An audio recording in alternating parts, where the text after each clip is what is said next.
Dossier de ce journal consacré au chantier du Grand Libreville. La modernisation des infrastructures routières de qualité figure parmi les priorités du chef de l'État et la vision stratégique adoptée par Brice Clotaire Oligui-Nguema repose sur une réhabilitation complète et méthodique des axes routiers du pays. Mérandangé, reportage.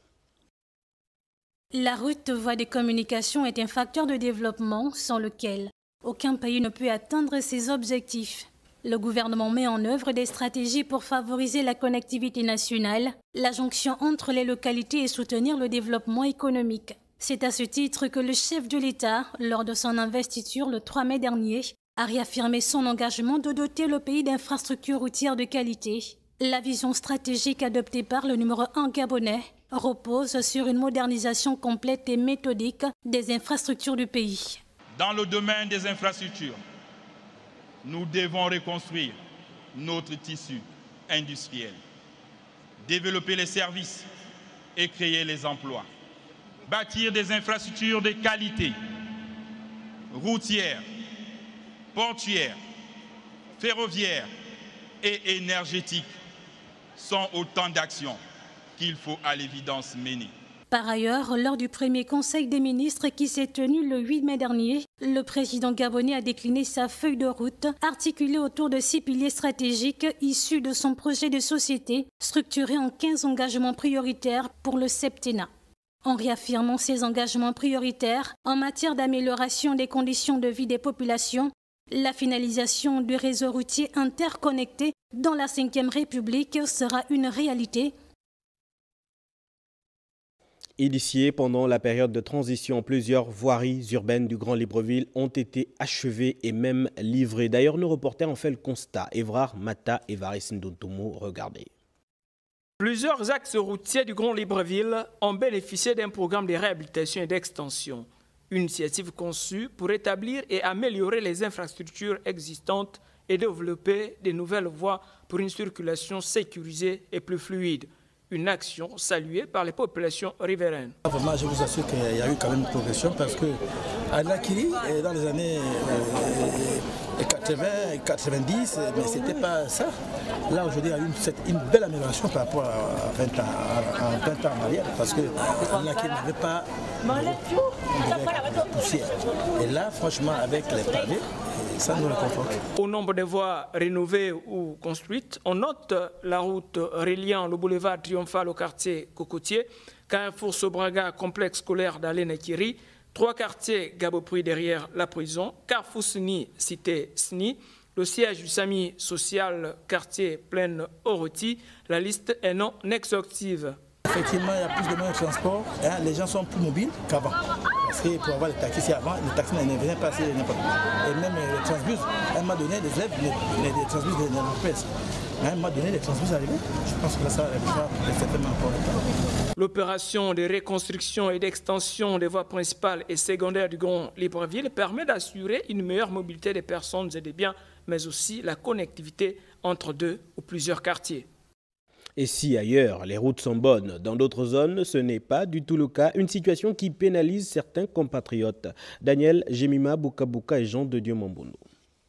Ici, chaque ouvrier s'active pour accélérer le travail. Démarrés il y a plus de 6 mois, ces travaux de l'axe PK8 Nzengayon seraient en bonne voie. Une réalité quasi similaire au rond-point du marché banane qui constitue une lueur d'espoir pour ces populations. Non, ça fait immensément plaisir de savoir que notre quartier est en train de prendre de l'ampleur en ce qui concerne les travaux de la route là. Avec les embouteillages qu'il y a dans les PK, ici je pense que c'était mieux là, de faire cette route là. C'est vraiment beau quoi. C'est une bonne chose, c'est pour tout le monde la route. La route c'est le développement d'un pays. À Bambouchine, 2 km de béton armé ont déjà vu le jour. Nous avons la bord décapée pour essayer de trouver la bonne couche. Ensuite, nous avons ajouté une nouvelle couche de latérite. Après, on a fait la phase de béton.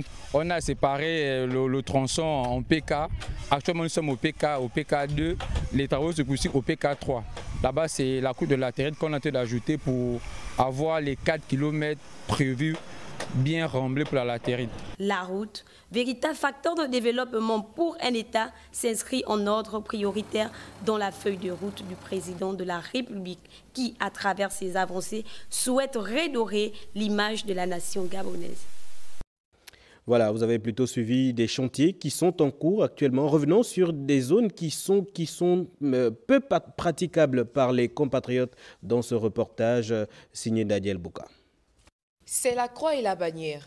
Accéder ici à Ngondjentom, dans le nord de Libreville, en voiture ou à pied. Qu'on nous aide à avoir une route convenable. Ici au quartier d'Imalaba-Belle-Colline, les populations ne savent plus à quel sens se vouer. Le calvaire est vieillissant de plus d'une décennie. C'est dans les brouettes que nous transportons les malades. Pour accéder à la grande voie là-bas, pour trouver un taxi qui vous amène à l'hôpital, c'est vraiment déplorable. Nous ne pouvons pas rester dans une commune et vivre la situation dans laquelle nous sommes. Comment peut-on nous oublier? Nous ne sommes pas les populations gabonaises.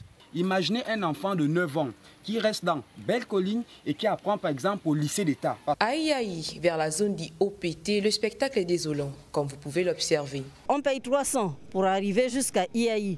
Et c'est pénible pour nous parce que on ne fait que dépenser, la route n'est pas arrangée. Nous sommes vraiment dépassés. Dès qu'il y a la pluie ici, vous voyez la profondeur des creux, ça nous laisse vraiment, nous ne pouvons plus y accéder.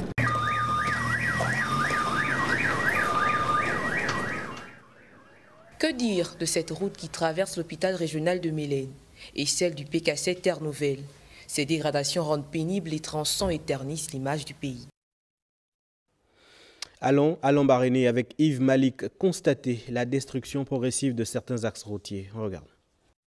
Au quartier Dakar, premier arrondissement, c'est presque un ralentissement obligatoire pour les véhicules. Il faut rouler au pas. Ce passage de la route nationale qui traverse la commune de Lambaréné s'écroule continuellement sous les regards impuissants de la direction provinciale des travaux publics. Les quelques actions menées il y a quelques mois se sont avérées infructueuses. Ici, les automobilistes témoignent d'une souffrance, d'un calvaire quotidien. Le problème serait en dessous, selon cet habitant du quartier. Il y a du travail à faire parce qu'il y a un problème de fond en bas, en dessous. Si ce n'est pas réglé en bas, mais tout ce qu'on va mettre dessus ne va pas tenir. Vous voyez qu'il y a de l'eau qui coule, il y a de l'eau qui sort de sous terre, qui revient de là-haut, là-bas. Si ce problème n'est pas réglé, on a beau mettre tout ce qu'on veut en haut, ça ne va pas tenir. Autre partie maladalité qui se dégrade, l'axe port matériaux relevant du périmètre municipal. La présence progressive des crevasses gorgées d'eau nuisibles écœure les usagers. Vraiment, ça dégrade la ville. On voit comment les voitures se déportent sur une voie d'un côté, là où d'autres viennent. Ça ne fait pas bien. Et à mesure que cela persiste, les risques d'accidents se resserrent ainsi que les tours chez le mécano du quartier. Lorsque moi je passe le véhicule ici, vous savez qu'en ce moment les routes sont accidentées. Il y a ici, il y a Tongwanga, il y a Dakar. Et des fois ça brise les voitures, ça casse les voitures des gens. Même là, tout récemment, là, il y a eu une voiture, avec deux voitures qui ont fait collision. Pour le moment, ces interpellations n'émeuvent ni l'hôtel de ville, ni la direction provinciale des travaux publics ou encore la SCG. Les services où nous sommes passés sans pourtant avoir des explications convaincantes. Et voilà qui referme ce dossier des grands chantiers de Grand Libreville. Sinon, parmi les urgences du chef de l'État, ces chantiers qui vont être attaqués très rapidement.